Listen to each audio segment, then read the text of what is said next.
Fine, I'll do it. 100 dates and I'll marry one. Wonderful. I've already done the work for you. Does the will say that? No, that is my condition. Mine. But I won't marry someone I don't actually love. Of course, darling, I'm sure we'll agree on someone. I wasn't doing it for her. I want to be clear about that. I was doing it for myself. My grandmother left me everything, millions tied up in a trust, waiting for me like a prize at the finish line. But she had one condition, old-fashioned, immovable. I only get the money once I'm married. Fine. I could work with that. All I wanted was to launch my business, build something from the ground up, live life on my own terms. How complicated could finding love really be? I've already done the work for you.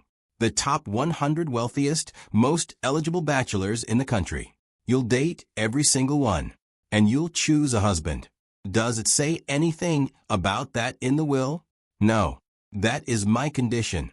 I will not watch my daughter settle for some broke dreamer just because grandmother's lawyers say she can. He must be a millionaire. He must be able to provide. He must be worthy of you. Fine. But I won't marry someone I don't actually love. Of course, darling. I'm sure we'll agree on someone. She was wrong. But I didn't know that yet.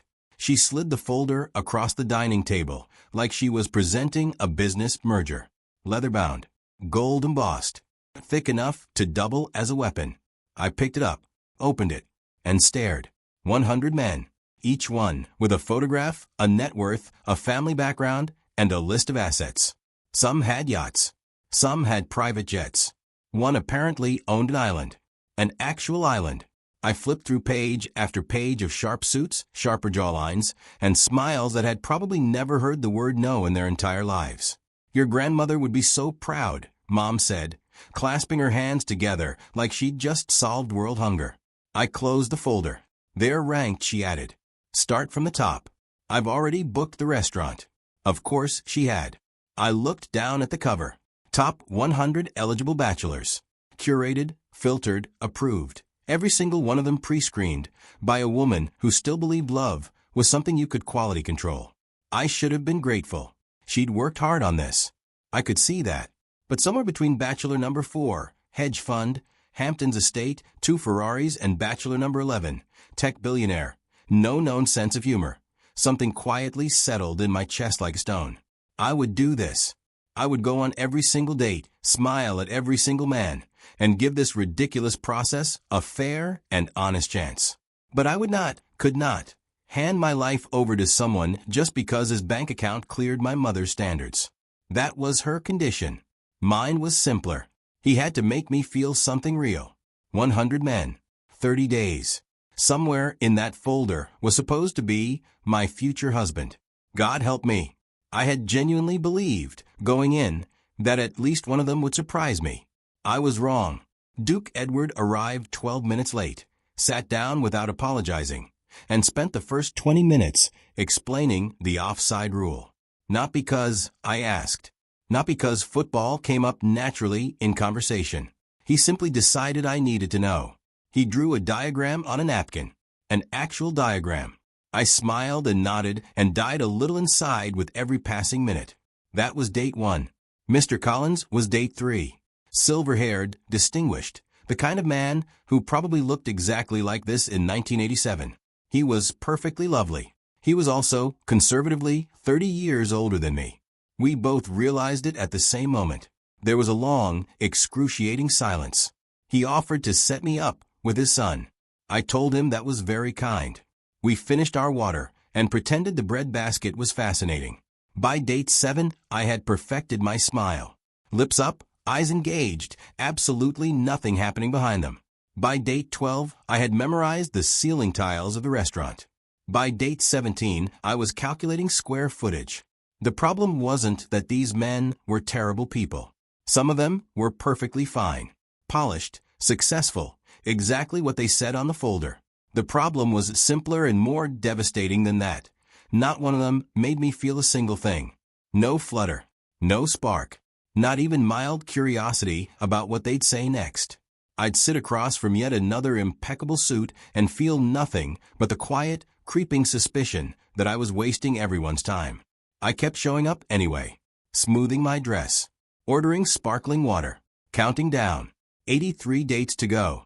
It was date 4, the second round with Mr. Collins, because Mom had double booked, and I was approximately 8 minutes from losing my mind completely. He was explaining his timeshare in Tuscany. In detail. Floor plan detail. I was nodding. I was smiling. I was mentally repainting my childhood bedroom when a waiter appeared at the table with the quiet urgency of someone delivering very bad news. "Excuse me, Mississippi. I'm so sorry to interrupt." He leaned in, voice low and conspiratorial. "I believe your car is being towed. Right now. Out front." "I don't own a car," Mr. Collins said, confused. The waiter's eyes slid to mine. "Just yours, Mississippi silver sedan?" "I don't have a silver sedan either," I started to say, and then I caught something in his expression. The absolute stillness of it. The faintest, most deliberate pause. Oh. I pressed my napkin to my lips. "I am so sorry. I have to, yes. My car. Terrible. Please excuse me." Outside, the evening air hit me like a rescue. There was no tow truck. There was no silver sedan. There was only the waiter, leaning against the wall with his arms folded, looking deeply unbothered. "You're welcome," he said. I stared at him. "You just made that up. You look like you needed an exit more than you needed a Tuscany floor plan." I laughed. Actually laughed. The first real one all day, maybe all week. It came out louder than I intended. He smiled. Just slightly. "So, rough night?" "I'm going on 100 dates this month to find a husband." He looked at me for a long moment. "That is the dumbest thing I've ever heard." "I know," I said. "I really know." His name was Jake. I learned that on my way back inside to collect my bag and my dignity. The deal was simple. If I slid my phone to the edge of the table, he'd appear within 3 minutes with a crisis. Towed car, urgent call, small localized fire. Whatever felt believable. In return, I'd tip generously and not get him fired. He shook my hand like we were closing a business deal. I appreciated that. It worked beautifully. Date 22 vanished when his parking meter apparently expired. Date 29 ended early due to a family emergency that Jake delivered with genuinely impressive sincerity. I started to look forward to the signal. The small mercy of his face appearing at the edge of my disaster. But somewhere between the rescues, I started noticing other things. The way the head chef deferred to Jake on seasoning without acknowledging it. The way a dish would go back to the kitchen broken and come back perfect. And Jake would be the one who'd quietly fixed it, wiping his hands on a cloth and saying nothing. One evening I found him in the corridor between services, eating standing up. No break, no plate, just a few bites stolen between someone else's needs. "You actually cook," I said. "Like really cook?" He shrugged. "My mom taught me." "Then why are you waiting tables?" "Because culinary school costs money I don't have," he said simply. "And nobody hires a chef without the certificate." He said it without bitterness. That was the part that stayed with me. Just a fact, clean and flat. The way people speak about things they've long since accepted. I looked at him differently after that. Not as my escape plan. As a person carrying a weight I hadn't thought to ask about. I saw it happen on a Tuesday. Jake had spent the better part of the evening rescuing a 3-course service that the head chef had quietly dismantled through incompetence and overconfidence. The lamb was wrong. The sauce was broken. Jake fixed both without being asked, without credit, without complaint. And when the owner came out to accept compliments from the table by the window, he didn't look once in Jake's direction. Something in me went very still. I waited until Jake disappeared into the back. Then I walked up to the owner myself. "Excuse me." I kept my voice pleasant. "If Jake is the one running your kitchen, shouldn't he have the title to match?" The man turned slowly. "Who are you?" "Someone who's eaten here enough to notice." I smiled. "He does more than wait tables, and you know it. A promotion would be an investment, not a favor." What happened next happened fast. The owner's face closed like a door. He looked past me, found Jake standing frozen in the kitchen doorway, and made a decision that took about 4 seconds. "You're done," he said. "Collect your things." The silence that followed was the loudest thing I'd ever heard. Jake didn't look at his boss. He looked at me. And that look, steady, quiet, devastated, was worse than anything he could have shouted. Outside, he didn't raise his voice. He didn't need to. I have sisters to feed, Claire. I don't have savings. I don't have a backup. I had that job. I know. I'm so sorry. I thought. You thought, he said. That's exactly it. You thought, and you didn't ask.